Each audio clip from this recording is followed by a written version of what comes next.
Kenapa orang Yahudi tak menerima Nabi Muhammad SAW sebagai Nabi terakhir? Saya telah mendengar pandangan seorang padri Yahudi mengatakan, akhir zaman akan muncul apabila semua keadaan telah aman semua. Orang telah kaya, tidak ada orang miskin. Waktu itu Nabi akhir zaman akan muncul. Apa jawaban Pak Ustaz?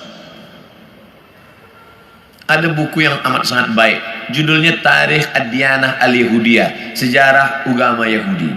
Di sana diceritakan bagaimana orang Yahudi percaya bahwa nanti di akhir zaman akan datang seorang nabi dan mereka menyebut dia manakala berperang. Ini Yahudi, ini Bani Ghatafan. Mereka berperang dengan Bani Ghatafan dan sebelum berperang mereka berdoa kepada Allah, ya Allah, tolonglah kami melawan Bani Ghatafan berkat nabi terakhir yang engkau utus. Sudah datangkah nabi terakhir itu? Sudah. Siapa dia? Muhammad sallallahu alaihi wasallam. Mana buktinya? Husain padri Yahudi, dan dia ingin tahu apakah ini nabi terakhir itu. Dia intip dari balik pokok kurma manakala Muhammad SAW datang. Tala'al badru alaina. Yang lain menyambut Nabi Muhammad, dia perhatikan dari jauh, dia tengok tanda-tandanya. Selepas itu dia pun datang. Engkaulah nabi terakhir. Asyhadu an la ilaha illallah wa asyhadu anna Muhammadan Rasulullah. Selepas itu Nabi robah nama dia menjadi Abdullah bin Salam. Dia pun masuk ke rumah Nabi. Tak lama selepas itu datang orang Yahudi ramai-ramai. Nabi bertanya kepada mereka, kamu kenal dengan Husain? Kenal. Siapa Husain? Padri kami. Siapa Husain? Anak orang baik. Husain adalah orang baik, anak orang baik, keturunan orang baik. Apa kata Nabi?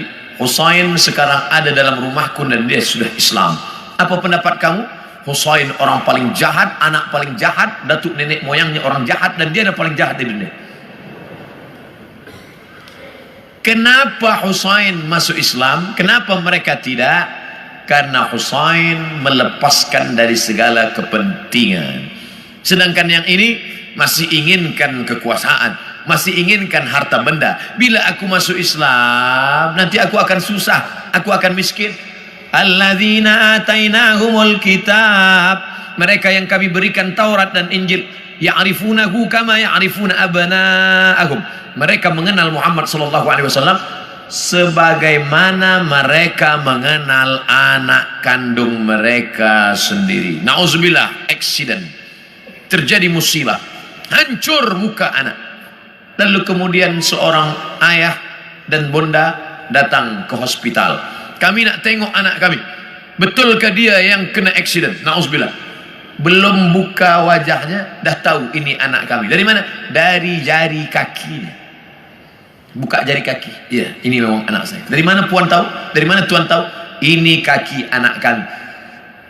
Mereka kenal Muhammad sallallahu alaihi wasallam lebih daripada anak kandung mereka sendiri. Mana bukti?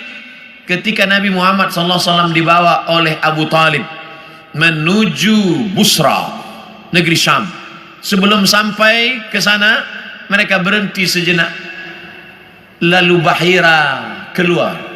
Bahira keluar daripada tempat suci. Bahira seumur hidup tak pernah keluar. Dia hanya beribadah saja. Tapi hari itu Bahira datang. Apa kata Bahira? Bertanya kepada Abu Talib, ya rajul, wahai lelaki, siapa anak kecil ini? Kata Abu Talib, ini anakku, hadza ibni. Kata Bahira, kalau betul kitab yang kubaca, ini bukan anakmu. Anak ini yatim, ayahnya dah mati sebelum dia lahir. Kenapa?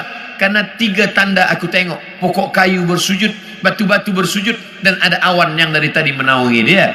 Tersenyum Abu Talib, ini memang bukan anakku, ini adalah anak saudaraku. Karena orang biasa berkata anak saudara itu anak kita juga. Anak saudara, anak kita. Rumah saudara, rumah kita. Tapi bini dia bukan bini kita. Ini siapa? Ini anak saya. Itu kan bukan anak ustaz. Itu kemana kan ustaz, anak saudara? Udah macam anak saya. Begitulah Bahira tahu bahwa ini anak ayahnya sudah meninggal. Itulah yang ditulis dalam syair Al-Barzanji. Walamma tamma min hamlihi, ketika hamilnya sempurna, syahrani 2 bulan, ala ashhuril aqwalil marwiyah, menurut hitungan bulan qamariyah. Tufiya bil Madinatil Munawwarati abuhu Abdullah, meninggal ayahnya Abdullah 2 bulan. Kenapa mereka tahu? Karena itu tertulis dan dituliskan dalam Al-Quran surat As-Saff, ya'ti mim ba'dismuhu Ahmad, akan datang nabi terakhir nanti dan dia bernama Ahmad. Kenapa yang datang itu Muhammad? Muhammad masyhur di bumi, Ahmad masyhur di antara malaikat. Ahmad dia, Muhammad dia, Toha dia, Yasin dia, Al-Fatih dia, Al-Khatim dia. Al-Fatihu lima ughliq wal khatimu lima sabaq nasirul haqqi bil haqq yahdi ila siratikal mustaqim. Dialah Al-Aqib, dialah Al-Hashir, huwa Ahmad, huwa Muhammad, huwa Toha, huwa Yasin, huwa Khatim, huwa Al-Fatih, huwa Al-Aqib, huwa Al-Hashir, huwa Al-Hami.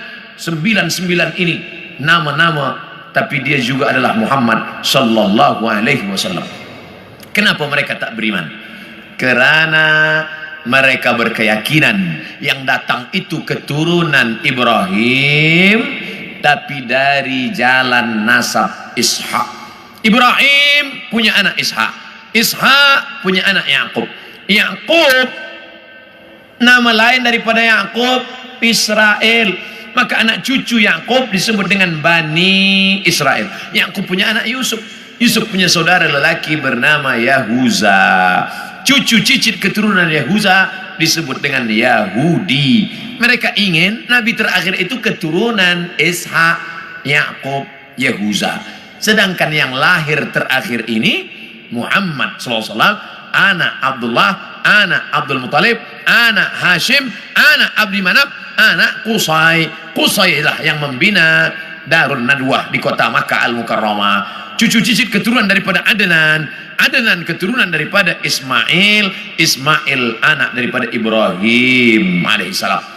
Falamma ja'ahum ma arafu, ketika mereka didatangi, ketika datang orang yang mereka kenal itu, kafaru bih, mereka pun kafir dan ingkar. Padahal beza mereka hanya 2 simpang saja, satu simpang Ishak, satu simpang Ismail. Mereka tak percaya. Bagaimana dengan kita orang Melayu? Andailah orang Melayu tak nak beriman kecuali dengan Nabi Melayu. Aku tak nak Nabi seorang Arab, ingin Nabi yang Melayu, pakai baju Melayu, pakai songket Melayu. Aku Abdul Somad, saya Abdul Somad, tak pernah mempermasalahkan apakah dia datang dari Arab, apakah dia dari Quraisy.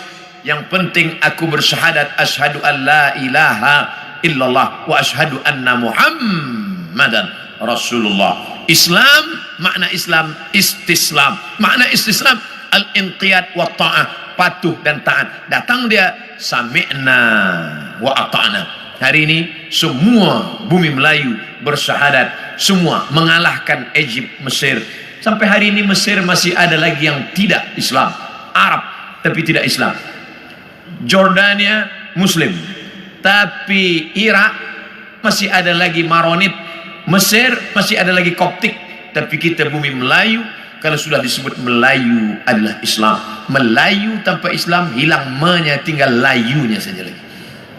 Oleh sebab itu kita bangkitkan izzah ini, kita bangkitkan kekuatan kita dengan tidak memusuhi orang lain.